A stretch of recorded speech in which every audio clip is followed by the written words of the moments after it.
Hello friends, स्वागत है आपका हमारे इस चैनल पे। आज की वीडियो में हम लोग स्टार्ट करने जा रहे हैं डेटाबेस मैनेजमेंट सिस्टम। तो चलिए शुरू करते हैं। तो फर्स्ट ऑफ ऑल हम लोग देखते हैं कि what is data. So any according to definition, data means known facts that can be recorded and that have implicit meaning.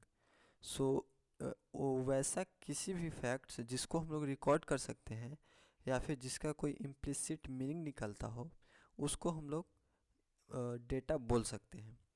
अगर हम सिंपल वर्ड में बात करें तो any kinds of information is called data.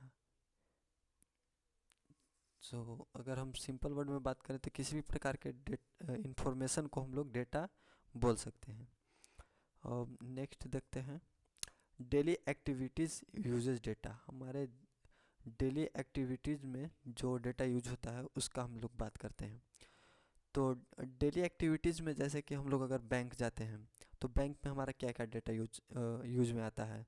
जैसे बैंक में हम लोग जाते हैं तो हमारा अकाउंट नंबर हो गया, हमारा कॉन्टैक्ट नंबर हो गया, हमारा नेम हो गया, हमारा ईमेल आईडी हो गया, हमारा आईएफएससी कोड हो गया, वगैरह वगैरह। जितने भी हमसे रिलेटेड कोई भी इंफॉर्मेशन है या किसी भी प्रकार का इंफॉर्मेशन है तो उसको हम लोग डेटा बोल सकते हैं।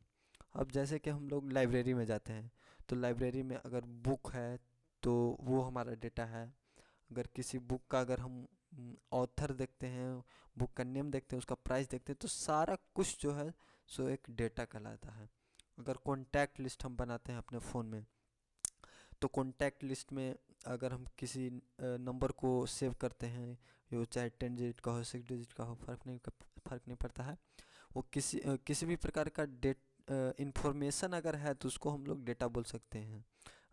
इवन कि अगर उसको हम लोग पर्टिकुलर नेम के साथ सेव करते हैं तो वो भी हमारा एक डेटा भी है, वो भी हमारा एक डेटा हुआ। अब जैसे इंक्वायरी सिस्टम हो गया।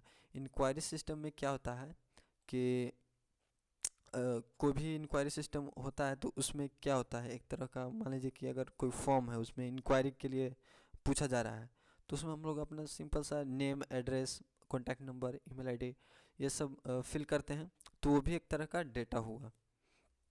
अब बिलिंग सिस्टम है, जैसे कि हम लोग सपोज दैट कि बुक के शॉप पे गए, कोई बुक खरीदे तो उसका अगर बिल आया तो बिल में क्या क्या मेंशन रहेगा, कौन सा बुक खरीदे, कितने क्वांटिटी में खरीदे, बुक का ऑथर क्या है, उसका प्राइस क्या है, अगर उस पर कोई डिस्काउंट है तो डिस्काउंट ऐड किया हुआ रहेगा।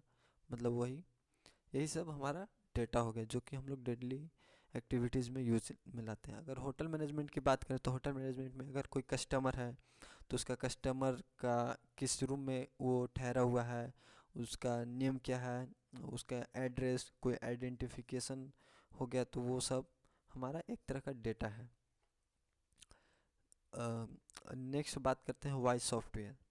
सो any software is made to any software is made to manage data. कोई भी सॉफ्टवेयर हम लोग बनाते हैं तो डेटा को मैनेज करने के लिए बनाया जाता है। इसका बहुत सारा बेनिफिट है सॉफ्टवेयर बनाने का। डेटा तो हम लोग ऐसे मैनुअली भी मैनेज कर सकते हैं, लेकिन अगर हम सॉफ्टवेयर के थ्रू डेटा को मैनेज करें तो इसका बहुत सारा सेवरल बेनिफिट्स हैं। जैसे कि ये बहुत कम टाइम लेगा, लेस टाइम लेगा, लेस ह्यूमन रिसोर्स, आदमी का बहुत कम आवश्यकता पड़ेगा, एक्यूरेसी बहुत अच्छा देगा हमको, and free from manual errors. ये ऑफ कोर्स ये मैनुअल एरर से फ्री रहेगा, क्योंकि यहाँ गलती करने का कोई चांस ही नहीं है। एंड नेक्स्ट हम लोग बात करते हैं कि सिंपल प्रोग्रामिंग एग्जांपल। जैसे सिंपल प्रोग्रामिंग एग्जांपल में हम लोग बात करें कि जैसे अगर 2 नंबर को ऐड करना है, वही 2 नंबर को अगर हम लोग मैनुअली ऐड करते हैं और सिस्टम के थ्रू करते हैं तो ये बहुत सारा अंतर पड़ जाएगा। जैसे लेस टाइम इसमें लगेगा, ह्यूमन रिसोर्स कम लगेगा, एंड एक्यूरेसी बहुत अच्छा रहेगा, एंड फ्री फ्रॉम एरर्स रहेगा, मैनुअल एरर्स। एंड अगर फैक्टोरियल फाइंड करना है तो जैसे कि हमको बोला गया कि फाइंड द फैक्टोरियल ऑफ 7, तो 7 का फैक्टोरियल फाइंड करने के लिए हमको 7 into 6 into 5 into 4 into 3 into 2 into 1 इतना को मल्टीप्लाई करना पड़ेगा, तब हम जाकर 7 का फैक्टोरियल फाइंड कर सकते हैं। लेकिन अगर हम सॉफ्टवेयर इसके लिए बना दें तो चाहे आप 7 का फैक्टोरियल बोलें या 10 का बोलें या 100 का बोलें या 1000 का बोलें या 1 लाख का बोलें, कितना का भी आप फैक्टोरियल बोलें, बस एक क्लिक में आपका काम ख़त्म, तुरंत फैक्टोरियल फाइंड हो जाएगा। और ऐसे मैनुअली फाइंड करने के लिए सबको multiply multiply by multiply multiply सब करना पड़ेगा, बहुत सारा एफर्ट लगेगा मैनुअल ह्यूमन का। सो ये एक बेनिफिट होगा जाएगा। एंड अगर डेटा कैलकुलेशन है, जैसे कि सपोज रहता है ना कि एडिशन मल्टीप्लिकेशन सब्सट्रैक्शन डिवीजन सब एक ही में है, 5 5 into 3 multiply by 4 divide by 6 subtract by 7 ऐसा करके, तो उसमें काफ़ी सारा हौच-पौच हो जाता है माइंड। तो अगर हम इसके लिए सॉफ्टवेयर बना देते हैं तो ये बहुत इजीली सॉल्व हो जाएगा हमारा।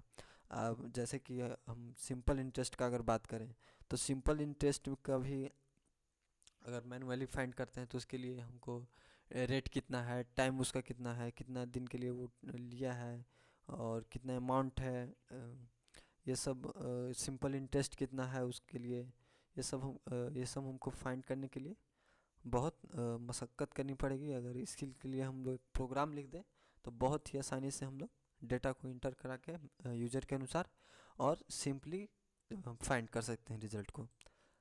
अब नेक्स्ट हम बात करते हैं, कंक्लूजन की तरफ चलते हैं। तो आज का कंक्लूजन हमारा यही था कि किसी भी प्रकार के इंफॉर्मेशन को हम लोग डेटा बोल सकते हैं।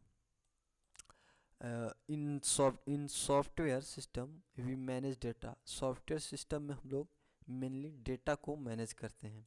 Managing data means storing processing and extracting the data. Managing data का मतलब वही हुआ, स्टोर करना, उसको प्रोसेस करना और एक्सट्रैक्ट करना, ये हमारा डेटा मैनेज करने का मीन हुआ। सो आई होप वीडियो आपको अच्छा लगा होगा। वीडियो अच्छा लगा तो लाइक कीजिए, वीडियो अच्छा नहीं लगा तो डिसलाइक कीजिए। वीडियो कैसा लगा कमेंट कर ज़रूर बताएं। तो मिलते हैं अगले वीडियो में, तब तक के लिए धन्यवाद।